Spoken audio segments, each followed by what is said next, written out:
What's happening? What's happening? What's happening? Welcome to Free Game. Took the little week off because UPS is on the layoffs. If you guys don't know, I didn't lose my job, but we kind of got to work in the warehouse. So listen, I'm not gonna talk about my job on here because it's above my pay grade. I just do what I'm told, but it's crazy out here. But yeah, we're back. A lot of stuff happened over the week. A lot of stuff happened, but we'll get to it. Before we do all that, make sure you hit the like button. Make sure you hit the subscribe button. Please hit that subscribe button if you're on YouTube, if you're on Apple, Spotify. Thank you guys for listening so much. I really appreciate the audio listeners. And let's get to it, man. So I want to talk about All-Star Weekend. Okay. Where do I begin? All in all, okay, the 3-point contest was the best event. It started very early, simply because of, I think, the Winter Olympics were happening, but still, it was weird to have an early All-Star Weekend. But the 3-point contest was good. Shout out to Damian Lillard winning a 3-point contest, recovering from a Achilles injury, which is insane. But he's still showing that it's Dame time, and he's still showing that he can shoot that thing. So congratulations to him. I think Steph said that he's going to enter it next year, so that's going to be fun. Hopefully they can bring Clay and, have Dame kind of defend his title against those, the Splash Brothers. But 3-point contest was fine. I don't have any problem with 3-point contest. The celebrity game, it's whatever. I don't understand why we have Taco Fall in a celebrity all-star game. That's not fair. He's the he's the only man on earth who can stand eye to eye with Wemby, and he's in a celebrity all-star game. He went crazy. He didn't get MVP, but he went crazy. Him and Jeremy Lin were, kind of showing that they still got it, but it's whatever. It's a celebrity all-star game. No one really cares about it anyway. How about we have celebrities instead of like former professional NBA players?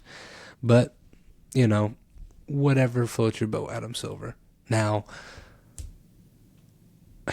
this slam dunk contest was so disrespectful. The NBA slam dunk contest needs to be abolished until 2 or more superstars participate. This was by far the worst slam dunk contest I've ever seen in my life. I was so excited for Jackson Hayes, first of all. I said, you know what? Jackson Hayes, in-game dunker, bouncy. He does, East Bays in-game. He can dunk.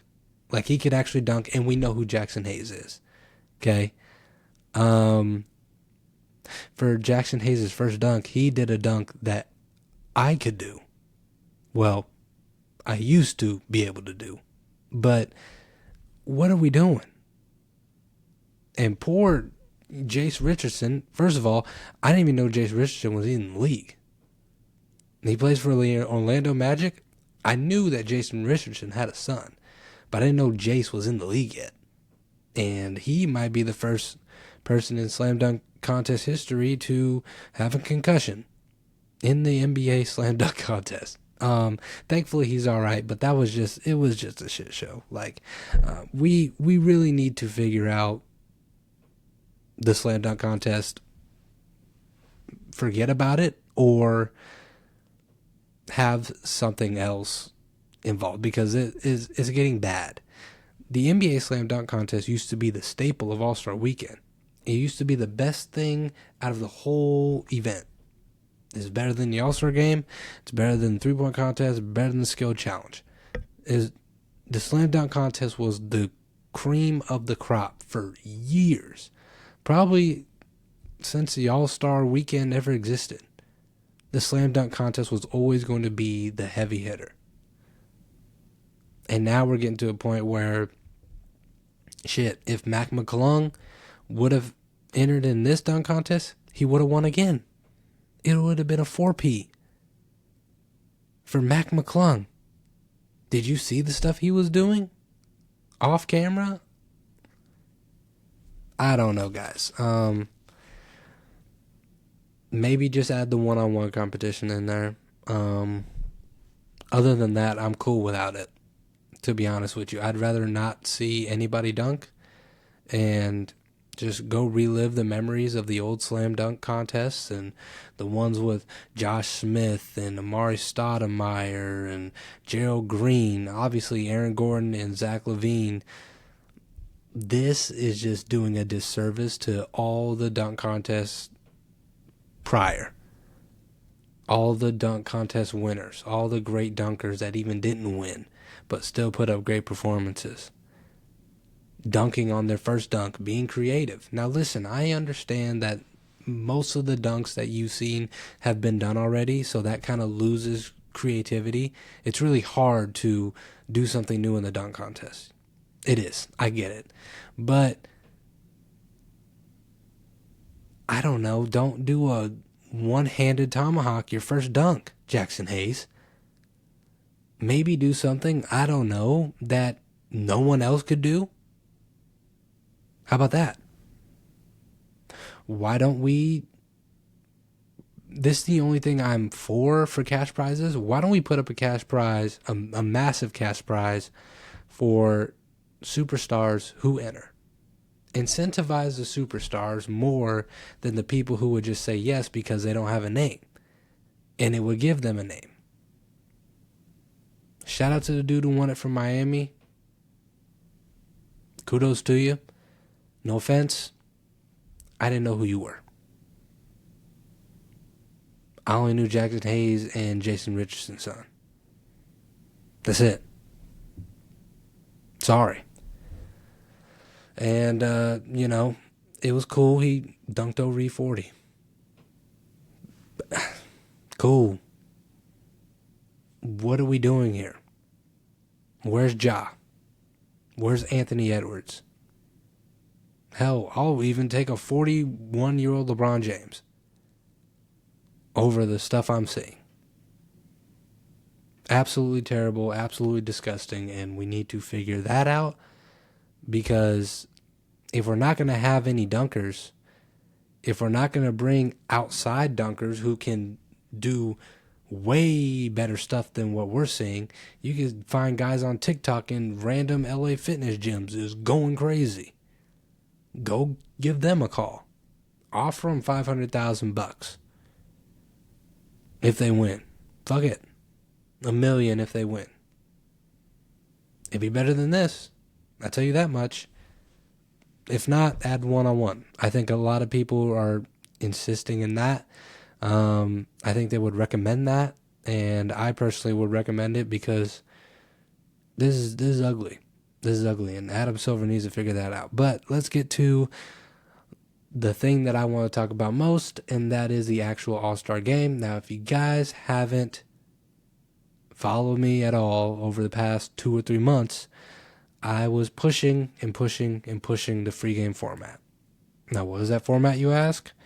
The Eastern Conference versus Western Conference, old school way. The winning conference gets the play-in tournament, and the losing conference does not get the play-in tournament. I was waiting for this All-Star Game to be so bad, that I can come in here and say, see, what did I tell you? I told you this All-Star Game was going to be shitty. I told you that this All-Star Game wasn't going to bring any engagement, and I told you it wasn't going to be competitive.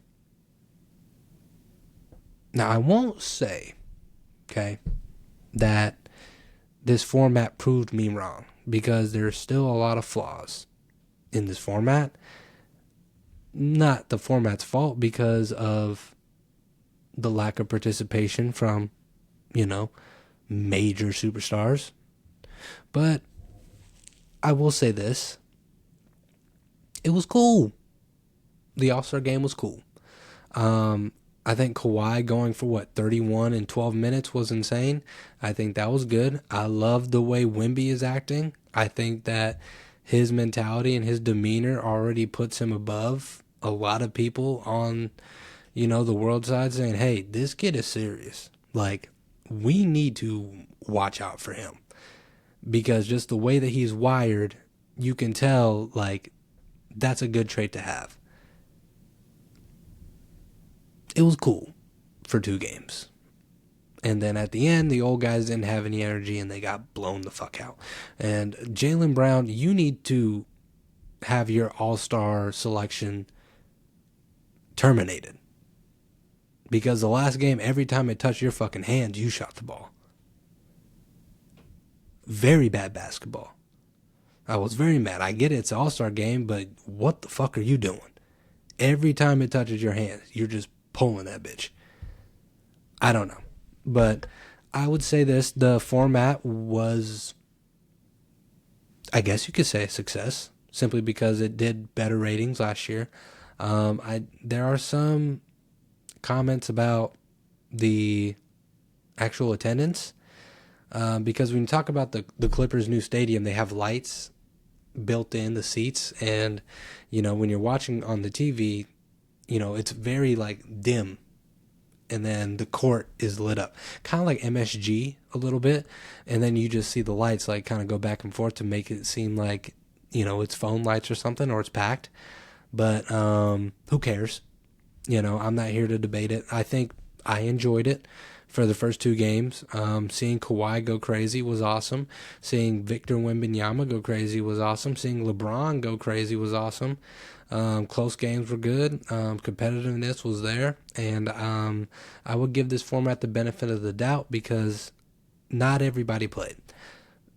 I will give it an asterisk, and I will hold my format until next year. I will still say my format is pretty good. But I will also give credit to where this was a good format that I actually enjoyed. It didn't suck. So I was waiting my whole campaign about this all-star game to be super shitty for me to come in on my high horse and save the day. But all in all, it was cool. I actually enjoyed it. I think, most of the players were playing very hard. And, maybe Luka and Jokic will play, and then we'll see if they take it serious or not. Who knows? But all in all, pretty solid All-Star weekend. The three-point contest really saved the day, and Kawhi Leonard and Victor Wembanyama going back and forth saved the day because everything else was god-awful. God-awful.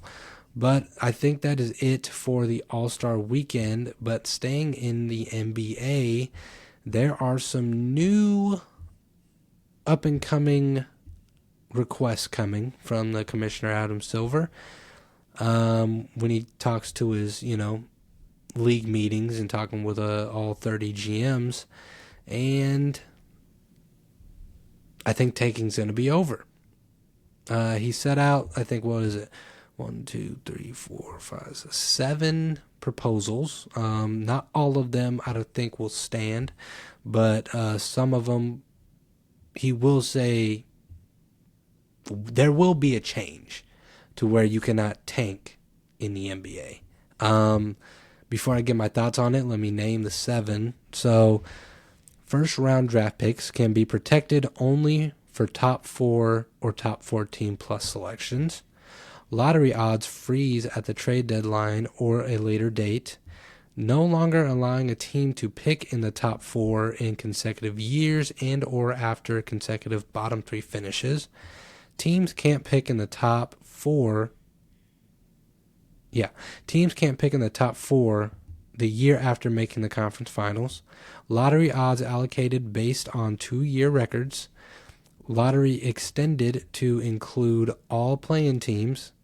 And lastly, flatten odds for all lottery teams. Okay, so there's a lot here. I don't think all of them obviously will go through, but the one I would be interested in is, which one was it?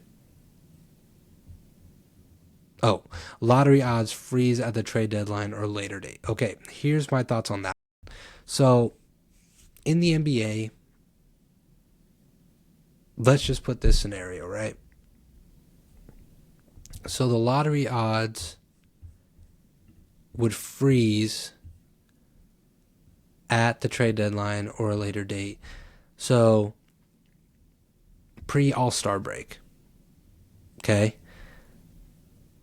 Whatever your odds are as a team, so let's say you are the Brooklyn Nets, okay? And boom, you just freeze your odds. But you make it into the play-in. You go on a crazy run. That means that your lottery odds would stay the same. 50-50 on that. I'm not for sure. The one I do like a lot is teams can't pick in the top 4 the year after making the conference finals. I think that is good simply because you look at OKC. It's good business on their part, but they have an opportunity to get a top 4, top 5 pick, and they could win the championship and still get that pick. You've seen it over the years, with San Antonio, getting Tim Duncan and having David Robinson. You know what I mean? And I think James Worthy even, with the Lakers. But I think that rule would stand tall when you talk about the changes of tanking, flattening the odds of the lottery teams. Let's just be real. Those lottery balls are fishy anyway, in my opinion. I think that last one doesn't really matter. Lottery extended to the play-in teams is good. Teams can't pick in the top 4. I already said that one. All based on 2-year records. So let's say like Philly, the process, for example. I feel like if you hit that 2-year window of being ass, right, being shitty, then that means that you're just not a good team. But if you just go 1 year of just being shitty, like let's say the Washington Wizards, they get Anthony Davis and they get Trae Young, right? Then they sit them both. They said, fuck it, we're not doing it. We're going to go draft high. Is that fair? I don't think so. All in all, I like this simply because we can't be rewarding losing. It makes no sense to do that. We're in a league now where the prospects are getting better in college. Teams are understanding that. Teams are also binded by this CBA, which I do feel like if this gets into play, then that CBA is going to have to go. I feel like a lot of GMs and owners do not like this new CBA because fans don't like it. I feel like players don't like it either. It's too much, and you have to do a lot every single year. And I think that's going to get abolished as well. But we'll see, man. I really like the way Adam Silver is playing this, giving you options, saying, hey, we're not doing this shit anymore. You're putting out a bad product when you talk about we're going to sit our best superstars for the whole season. Hey, that injury that was nagging, just go have season-ending surgery and come back next year healthy. Knowing it's not that serious. Knowing that they could play through it. And here's another thing. What are you teaching your young talent? Are you teaching them it's okay to lose and just tank for the year and just waste away a year? Sometimes these guys' only opportunities. And that's bad development with a bad organization that just wants to lose to get another draft pick that was the same position as you were in, that you were drafted. It makes no sense. If you keep on tanking, you're going to keep on sucking. And most of the teams that are tanking, nobody wants to go there anyway. It is what it is. People want to go to winning franchises that are good front offices, have great culture, and can contend for a championship. I don't see a championship contender tanking. I'm just being honest, So, yeah, I like the way Adam Silver is rolling this out. I think some of them are going to stick. I would say 60% of it would be my guess that would stick and actually, go through. But hopefully, all of them kind of just, I don't think all of them will get sent through, but I think 60% of them will, which will be good for the league, man. Like, the NBA is at a point now where, hey, We are going to lose LeBron. We're going to lose Steph. We're going to lose KD.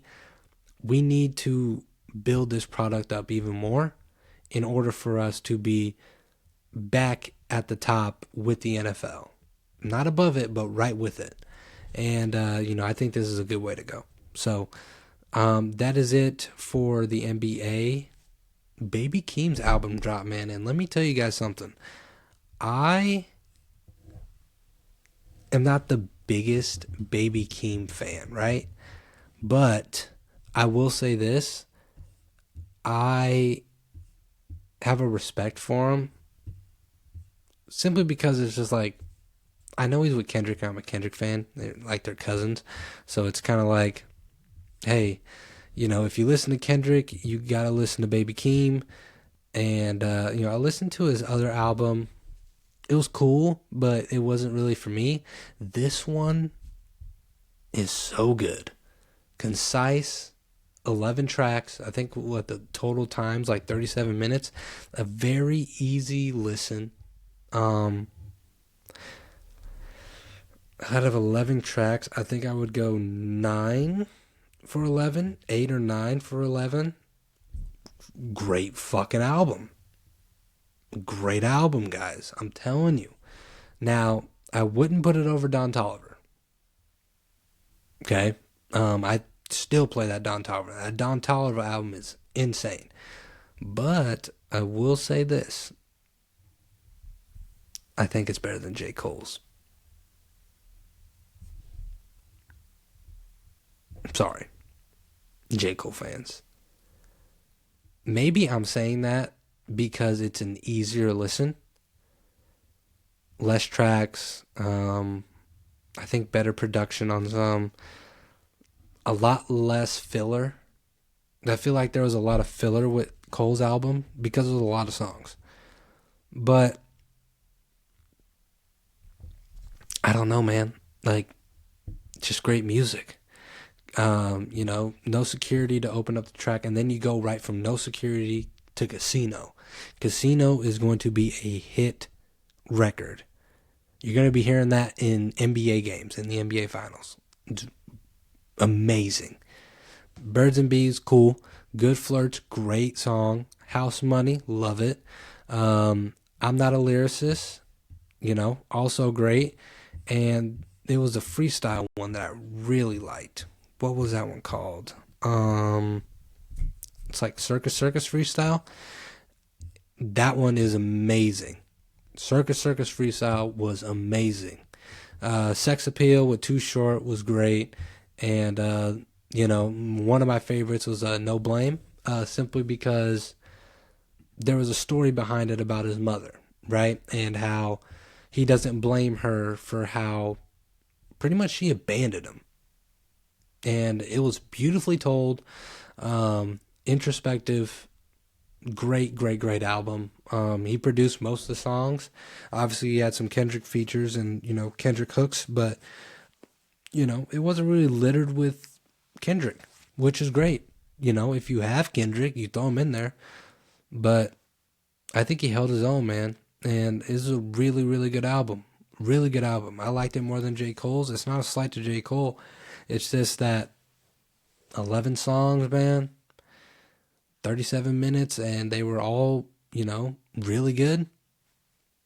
It's more appealing to the ear. And, yeah, great album. Go check out Casino. It's on every streaming device that you got, so go give that a listen. Okay, let's get to some boxing. Now, I understand that Ryan Garcia beat Mario Barrios, and he became a first career champion. First time he's won a title, so congratulations to him. Good to see him back. But there was some other news, okay? Floyd Money Mayweather is unretiring after his fight with Mike Tyson. What does this mean? It can mean a lot of things. It can mean he's bored, so he misses it so much that he wants to get back in there.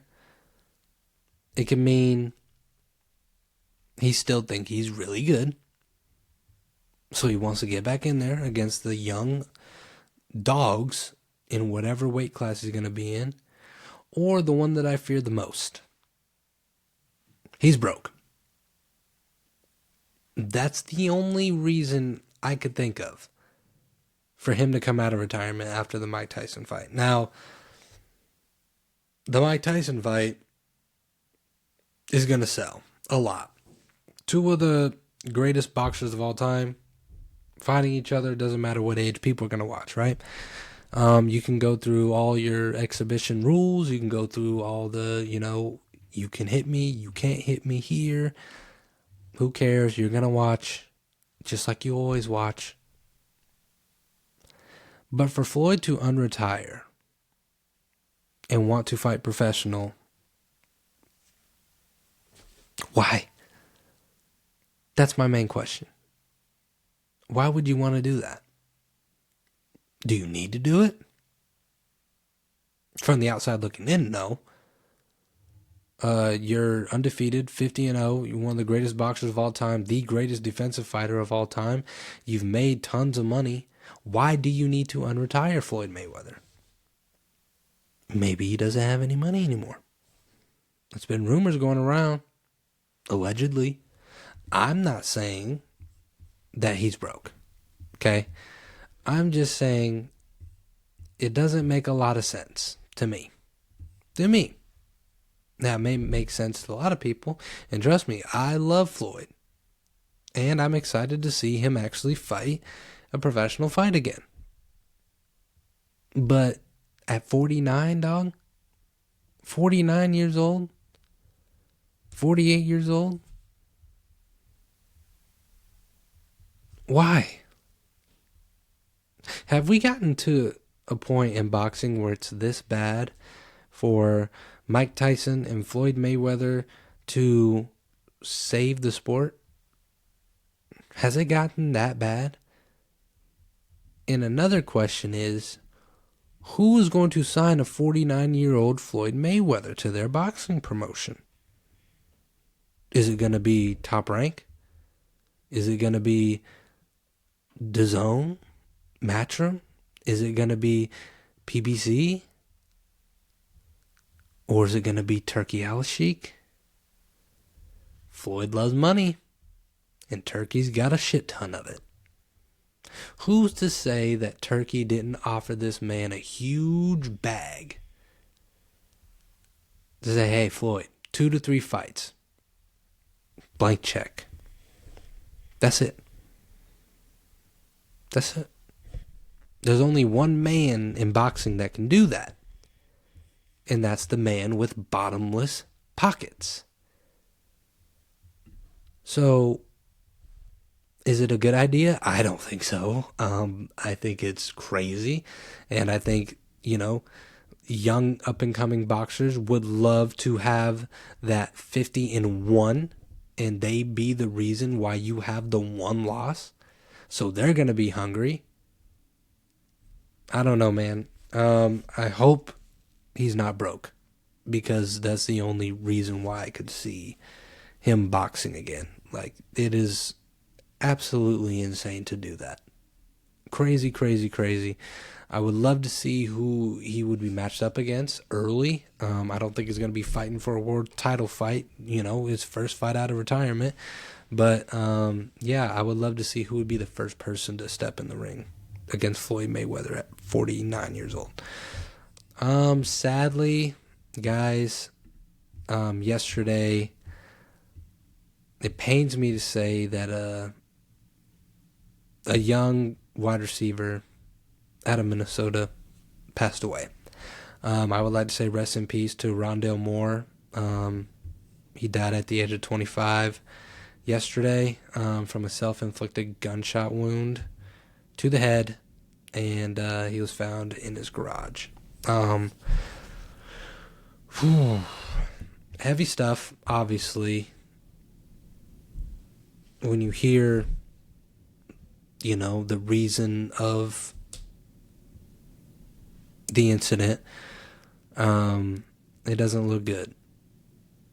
And it just turns my stomach, man, because he's 25 years old.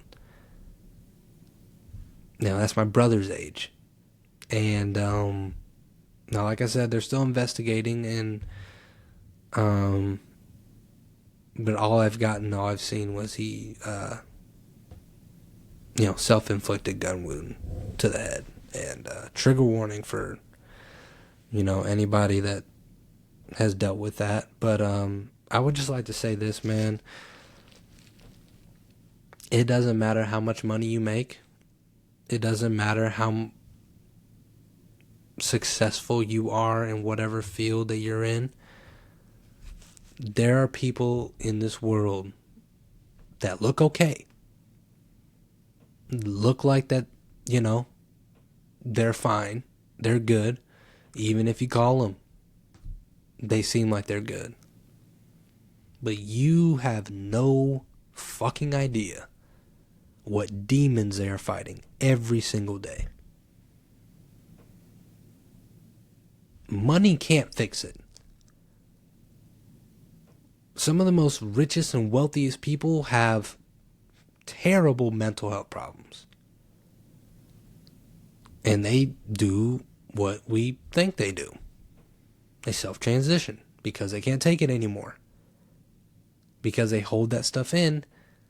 Because A, they don't want anybody dealing with their problems. And B, no one will understand. I don't know why Rondale Moore did what he did. Okay? He had back-to-back season-ending injuries. I think he was traded to the Vikings, and his first play in the preseason, he tears his ACL. And at 25, bro, like you're not fully processed yet. But like I said, you don't know what these guys are going through, especially professional athletes. Let's say he continues and he's still alive today. Okay.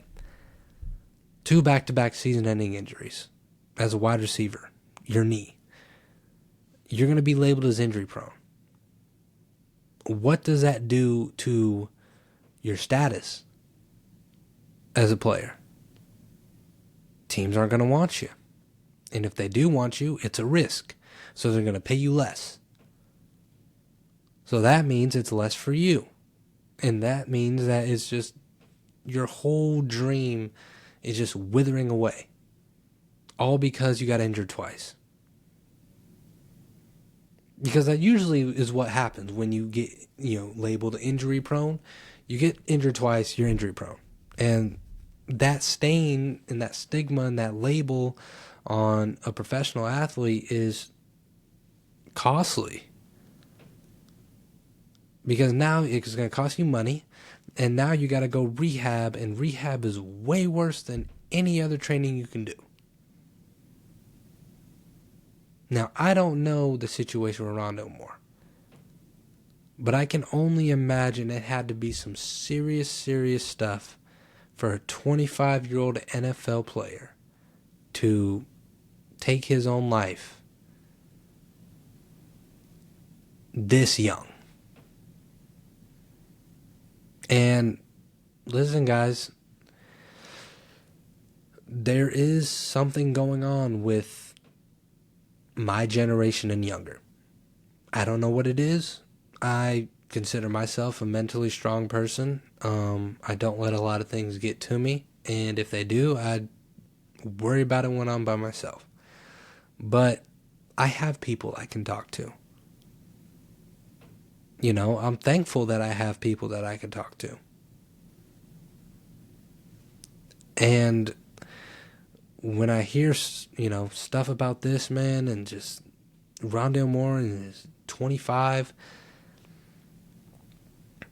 I always think, like, the best way I could say it, everybody has problems. Everybody. I could look at your problem and I can say, that's nothing. I can deal with that in 2 hours. That wouldn't do anything to me. I don't know why you're complaining about it. And then that person has the same problem, but it is leading them to death to try to fix it. That's what we're dealing with here. All in all, man, you never know what anyone's going through. Call your people. Make sure they're all right. If you haven't checked up on them in years, please call them. You don't know what people are going through. They can say they're good, but they just need that one person to get them over the hump and let that stuff out. I do it all the time. I hold my stuff in. I'm going to be honest with you. It's not healthy, but I do it. I've always been like that my whole life. But there have been some times where, like, listen, I gotta call somebody about this. Just to vent. And, you know, it helps out a lot because you were holding something in and you try to fight it on your own and you realize you can't. And the only thing you have to do is just let that stuff out. Now, it may not be that easy, but it was for me. But yeah, man, you got to check up on your people. And I feel so sorry for the family of Rondale Moore, his parents, like, to wake up to a phone call about that. I can't imagine it, man. Like, I got 2 boys. And, you know, when you have kids, you just put yourself in these situations. Like, as a father, what would I do? As a father, how would I think? How would I react? And I don't want to think about that at all. So I have a lot of empathy for people who go through stuff like this. You know, I lost a friend last year, the same thing. Not, you know, a gunshot, but a self-transition. And, you know, there was a lot of regret on my part with that. Just wanting to just have one more conversation with him. Not to try to save his life, not to see how he's doing, just to talk. Just to talk. That's it. And I don't want you guys to feel that way at all. So call your people, check up on your people, and you know, just make sure you be there for somebody, even if you think that they're not going through something. Just be there, because you just don't know. You don't know. But you know, once again, rest in peace to Rondale Moore, and condolences to the family. I think we're going to end it there, guys. Free gamer of the week is Ryan Garcia for winning his first title. You know, beat Mario Barrios. What's next for him? Who knows? But, you know, we'll be interested to see what happens there. But that is going to be it for today, guys. Thank you guys for tuning in. Thank you guys for watching and listening. If you haven't already, please subscribe to the YouTube channel. We're almost to 100. We need 3 more people to subscribe. Okay? Do that. And if you're on audio, Apple, Spotify, wherever you listen to podcasts, I appreciate you. If not, go do that.